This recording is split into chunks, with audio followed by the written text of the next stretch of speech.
त्याने की डाळ भात खाल्ल्यावर दही खाऊ नका म्हणे.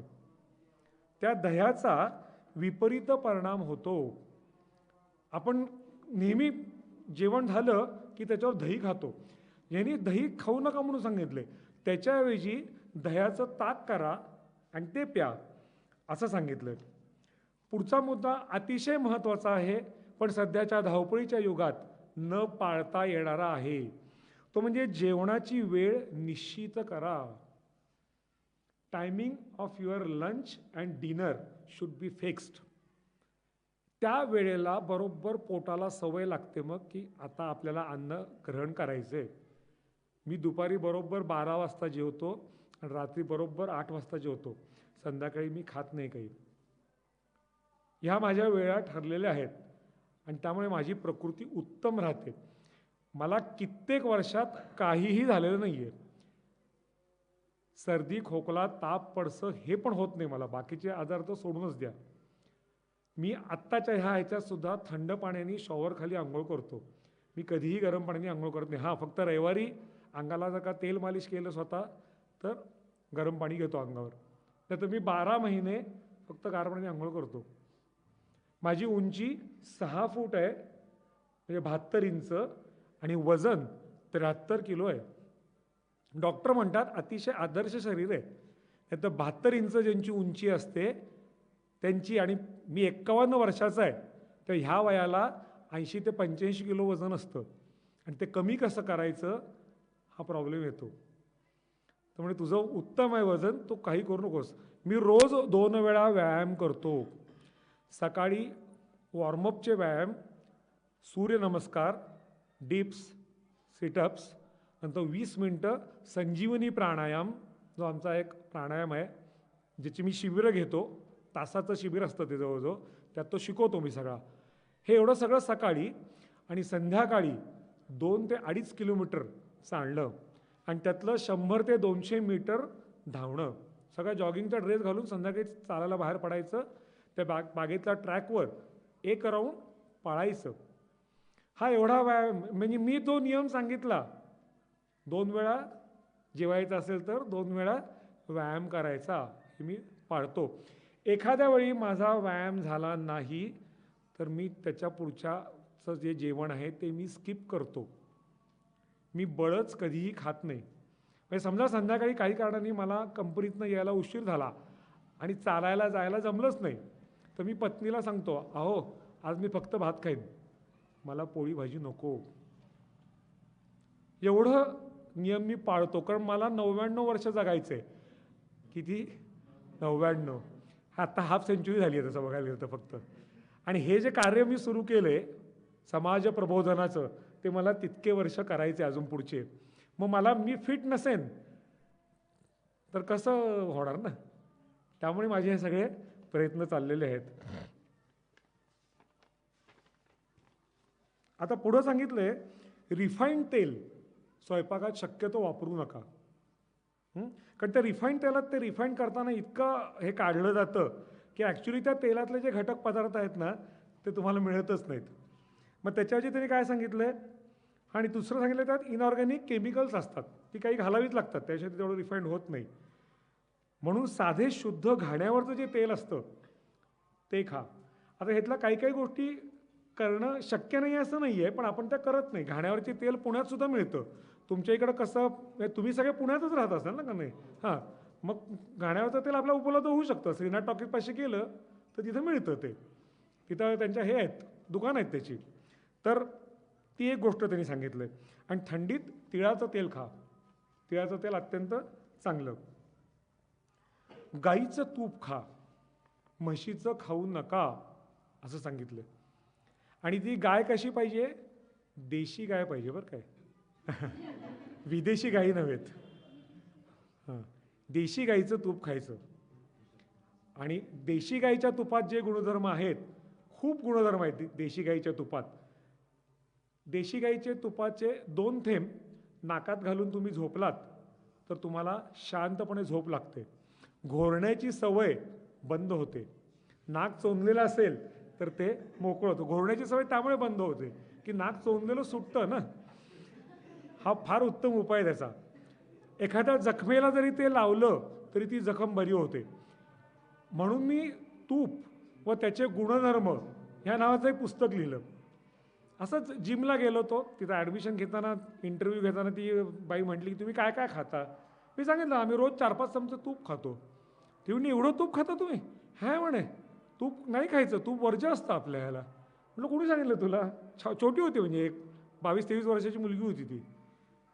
म्हटलं नाही ॲलोपॅथीनुसार तूप खायचं नाही. म्हटलं पण आमच्या आयुर्वेदासोबत खायचं. म्हणलं आयुर्वेद सांगतं की तूप खाल्लं पाहिजे. मी म्हटलं तुला उद्या गुगल करून त्याचं नोट्स आणून देतो म्हटलं. मग मी मराठीत तूप हा शब्द गुगल केला, सर्चला, गुगल सर्चला. तर मला मराठीतली जवळजवळ 4 आर्टिकल मिळाली, उत्तम आर्टिकल मिळाली तुपावरची, आणि त्यात सगळे गुणधर्म लिहिले होते. म्हटलं हे नुसतं डाउनलोड करून हिला झेरॉक्स करून देण्याच्या ऐवजी हे पुस्तक रूपानेच प्रकाशित करू ना, थोडं संग्रहित करू ते. आणि मग त्याचा एक प्रॉडक्ट निर्माण झाला, आणलाय तो पण आज इथं. असे तुपाचे त्यात अनेक गुणधर्म आणि उपयोग तुपाचे सांगितलेत.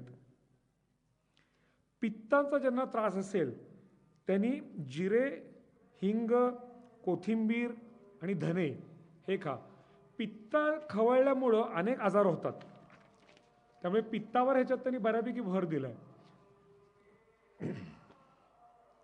आता मेथीचे दाणे, आता कफावर बोलता येते, वात आणि कफ. मेथीचे दाणे जर का तुम्ही चावून चावून खाल्लेत तर वात आणि कफ हे कमी होतात आणि पित्त वाढतं. म्हणून पित्तकर लोकांनी याचा उपयोग टाळायचा, कारण 1-2 हे कमी झाले तर तिसरं हे वाढतं. आता अस्थमा, दमा, खोकला, सर्दी, वजन हे जर का वाढवायचं असेल तर दालचिनी अत्यंत उपयोगी आहे. दालचिनीनी आपल्याला हे सगळं वाढतं. तिची पावडर करायची आणि ती गुळाबरोबर खायची. दालचिनीची पावडर गुळाबरोबर खायची. आता तांब्याचं त्यांनी महत्त्व फार सांगितलंय. दिवसभर तांब्यात ठेवलेलं जे पाणी असतं ते प्यावं. पूर्वी तांब्याचीच भांडी होती, नंतर मग स्टीलची भांडी आली, मग प्लास्टिकची भांडी आली. पण पूर्वीच्या काळात तुम्ही बघितलं असेल तर तांब्याचीच भांडी होती. तर त्यामुळे तांब्याच्या भांड्यात ठेवलेलं जे पाणी आहे त्याचं महत्त्व त्यांनी सांगितलेलं आहे. गाय ह्या प्राण्यावर बरंच लिहिलं आहे त्यांनी त्याच्यात. काय म्हणतात ते, गाय ही अत्यंत उपयुक्त प्राणी आहे. हा सर्व प्राण्याची ती जननी मानली जाते, महत्त्वाची मानली जाते.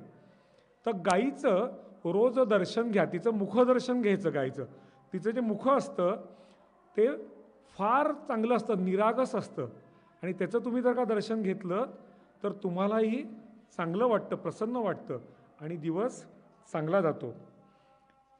याच्यात त्यांनी लिहिलंय गाईच्या दर्शनानं तुमचं डिप्रेशन जातं म्हणे. हे सगळं त्यांनी प्रयोगाने सिद्ध केलंय बरं काय.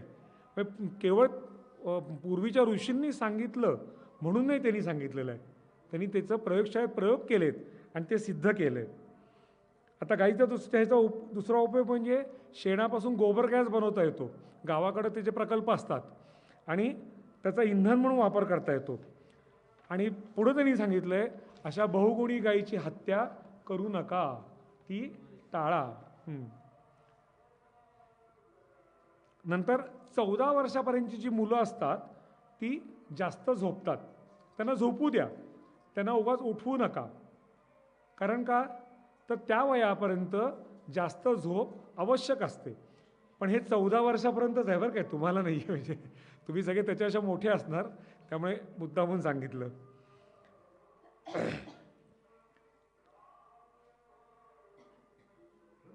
जांभई येत असेल तर ती व्यवस्थित मोकळ्या मनाने द्या म्हणून सांगितलं. आणि आजकाल आम्ही तर अशी करून जांभई देतो का, तर मॅनर्स म्हणे. तुम्हाला सगळ्यांच्याच जांभई द्यायला प्रॉब्लेम वाटतोय ना, तुम्ही कोपऱ्यात जा कुठेतरी आणि त्या कोपऱ्यात हा करून जांभई द्या. हा नाही खरंच. काय आहे, त्या जांभईच्या वेळा इथली जी शिरा आणि हे ताणल्या जातात ना, त्यांनी हे सगळं मोकळं होतं. मेंदूकडं जाणाऱ्या ज्या शिरा आहेत ज्याच्याद्वारे रक्तपुरवठा केला जातो त्या मोकळ्या होतात. म्हणून मोकळे मनाने मोकळेपणाने जांभई द्या, संकोच करू नका. रक्तातला प्राणवायू कमी होतो तेव्हा जांभई येते. मग तो जास्तीत जास्त प्राणवायू घ्यायचा असेल तर त्याकरता मन मोकळेपणाने तो करा. रात्री गाढ झोप लागत नसेल तर ते मी बोललो, गाईच्या तुपाचा थेंब घाला.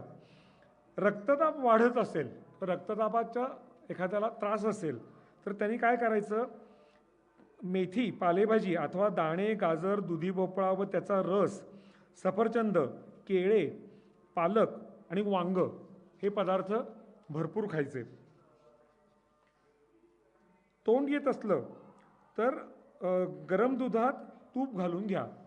त्याच्याने तोंड येण्याचा दूध थंड असतं, त्याच्यात किती 1-2-3 थेंब फक्त तूप घालायचं आणि ते सेवन करायचं. त्यांनी कोठा पण साफ राहतो.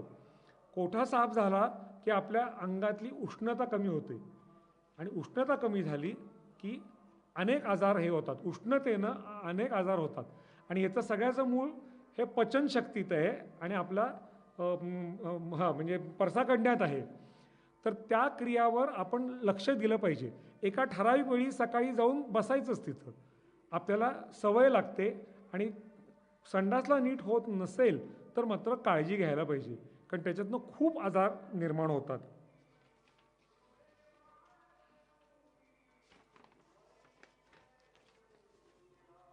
जेवणात त्यांनी सांगितलंय सैंधव मिठाचा वापर करा किंवा काळं मीठ जे असतं ते वापरा, पण आपण ते शुद्ध नमक वापरतो. टाटा, हां बरोबर. त्याला टाटा करा. बरोबर. नंतर डायबिटीससाठी मेथीचे दाणे 1 चमचा, त्रिफळा चूर्ण 1 चमचा हे रात्री गरम पाण्यात भिजवून ठेवा आणि सकाळी चाटून खा. डायबिटीस, ज्यांना शुगरचा प्रॉब्लेम आहे त्यांच्याकरता. थायरॉईडसाठी कोथिंबिरीची चटणी काही न घालता करा. म्हणजे काय, त्याच्यात मिरची, मीठ, इतर मसाले हे काही घालू नका. नुसती कोथिंबीर वाटा फक्त थोडक्यात, आणि वाटून ते जे चाटण आहे ना ते सेवन करा. दारू, गुटखा, तंबाखू, सिगारेट व विडी यांच्या व्यसनातून मुक्त होण्याचा सर्वोत्तम उपाय म्हणजे संकल्पशक्ती. मनाने संकल्प करायचा आणि ते टाकून द्यायचं. मनाचा दृढ निश्चय करायचा. त्यासाठी त्यांनी गोमूत्र प्या म्हणून सांगितलेलं आहे. गोमूत्र प्राशनानं, हो आपल्याकडं अनेक उपायात गोमूत्र प्यायला सांगितलं. गोमूत्राचा वापर तर करतातच, हां शिंपडतात, ते गोमूत्राने सारवतात, अनेक हे करतात, औषधात वापरतात गोमूत्र. पण तुमची दृढ संकल्प तुम्हाला करायचा असेल तर 1 चमचा बघा, पिऊन बघा रोज. काय होतं का बघू आपण. मी आणलं नाही, काळजी करू नका. बरोबर. आता जाडी कमी करायची असेल तर गाजर व सफरचंद किसून समान मात्रेत पोटभर 3 महिने खा आणि 3 महिन्यानंतर थांबवा. त्याच्यानंतर मग 2-3 आवळे खा 3 महिने. असं 1 वर्षभर करा. 1/3 वजन कमी होतं. हल्ली फॅटचा प्रॉब्लेम, तुम्ही सगळे बरी दिसते तुमच्या सगळ्यांची तब्येत, पण मी बघितलं तुझ्याकडे ना, म्हणून शेवटी तुझ्याकडे पाहिलं मी. माझ्या नजरेतनं काही सुटत नाही. पण बाकी सगळे सडपातळ आणि चांगले दिसतात, सो मला आनंद झाला. पण नाही तर आमच्या पुण्यात बघितलं तर ओबेसिटी हा प्रॉब्लेम फार वाढला आहे सध्या. झालाच आहे बघा. अच्छा, इथं राहिल्यामुळे. बरं बरं बरं.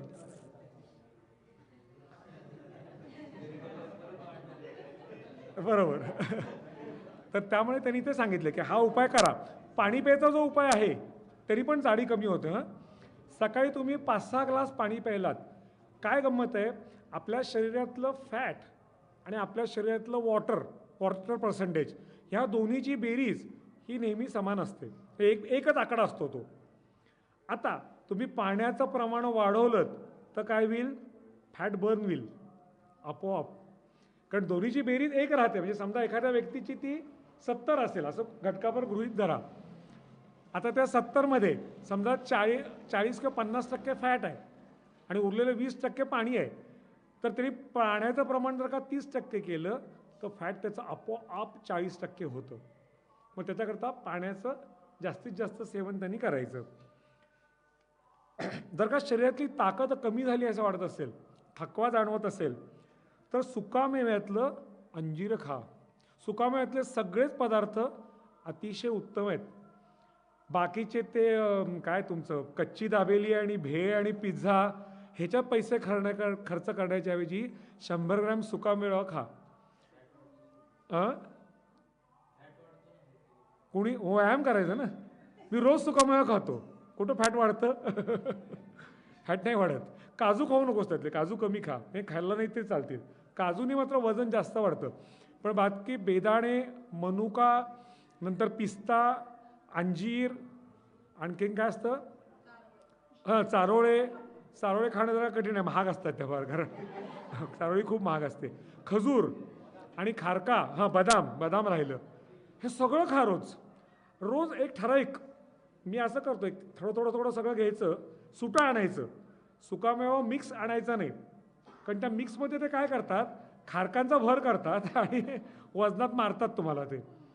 त्यामुळे सगळं वेगळं आणायचं, बरण्यात भरून ठेवायचं आणि सगळ्यातलं थोडं घेऊन त्याची मूठभर करून ती खायची. मनशांतीसाठी रोज संध्याकाळी शुभं करोती म्हणा. मनशांतीचा गोमूत्राखेरीज दुसरा उपाय आहे बरं का. मगाशी सांगितलं तो. काय सांगितलं आपल्याकडं? दिव्या दीपोत्कार, कानी कुंडल मोती घार, दिव्याला पाहून नमस्कार. घरातली पीडा बाहेर जाऊ दे, बाहेरची लक्ष्मी घरात येऊ दे. घरच्या धान्याला मुलाबाळांना उदंड आयुष्य लाभू दे. आम्ही म्हणतो काय होणार आहे म्हणून, घरातली पीडा जाणार आहे का बाहेर? आणि मी म्हणतो ठीक आहे म्हणून बघा ना. म्हटल्याशिवाय तुम्हाला कसं कळणार पीडा बाहेर जाते का नाही जाता येते? धर्माच्या करिता आस जगती रामा निधाडियले. ऐसे जाणून राम भक्ती करिता ऐश्वर्य हे लाभले. आता धर्म सख्या तुझ्या पुढतिया नम्रत्वतेने असे. इच्छा होदसी मानसी करीतसे हा देह तुझा असे. काय भावना व्यक्त केली आहे, काय भाव. हा देह तुझा आहे, हे माझं काही नाहीये. आणि फक्त धर्माच्या करिता म्हणजे कर्तव्य कर्म करण्याकरता मला हे ऐश्वर्य प्राप्त झालेलं आहे. हे रोज म्हणा. पहा तुमच्या बुद्धीवर. आमची त्याची हे आहे, सीडी आहे शुभंकरोतीची, तंबोरा वाजवून पारंपरिक चालीत मी त्याचं पठण केलेलं आहे. जमेल तेवढ्या वेळेला शास्त्रीय संगीत ऐका. शास्त्रीय संगीत हा परमेश्वरापर्यंत पोचण्याचा उत्तम मार्ग आहे. म्हणजे फिल्मी संगीत ऐकू नका असं मी तुम्हाला म्हणणार नाही. कारण मी पण जाताना, कंपनीत जाताना गाडीत रेडिओ मिरची आणि रेडिओ वरनंच ऐकतो. पण त्याच्याबरोबरीनं मी क्लासिकल म्युझिक पण ऐकतो. आमच्या ह्यांना विचार आहे, हे माझे नुसते असिस्टंट नाही आहेत, तर हे ड्रायव्हर पण आहेत माझे. आज तेच घेऊन आलेत मला इथं, उमेश. तिथं आमच्या क्लासिकलच्या काही CD ठेवलेल्या आहेत, त्या घ्यायच्या आणि एक रोज लावायची. हा आमचा उपक्रम असतो. गीतेची पठणाची एक CD आहे, ती लावायची, एक अध्याय लावायचा आणि त्याच्याबरोबर स्वतः गीता म्हणायची. हे करा. श्रीमद भगवद्गीता हे जीवनाचं शास्त्र आहे आणि त्याच्या आचरणानं आपल्या जीवनाचा उद्धार होतो. मी इतकं इंजिनिअरिंगचं हे अवलंबत असताना सुद्धा त्याच्या जोडीला गीतेचा अभ्यास प्रतिदिनी करतो. आणि मला खरोखरीच असे अलौकिक अनुभव आलेले आहेत की काही वेळा माझ्यावर विश्वास बसत नाही की पांडुरंग मला का आणि किती भरभरून देतो. मी म्हणतो तेवढी पात्रता नसताना तो मला देतो, असं मला काही वेळा वाटतं. हे कशामुळे होतंय, तर तो आणि मी एकरूप झालेलो आहोत आणि त्यामुळे हे माझ्या आयुष्यात घडतंय असं मला वाटतंय. आता इथं माझं हा विषय सांगून संपलेला आहे. तुम्हाला कोणाला काही शंका असतील तर अवश्य विचारा. ते आपण शंकांचं निरसन करू आणि मग आजचा कार्यक्रम इथं संपेल. कारण नुसती श्रवण भक्ती करायची नाही, श्रोत्यांनी त्याच्यात काहीतरी विचारलं पाहिजे असा आपल्याकडचा संकेत आहे.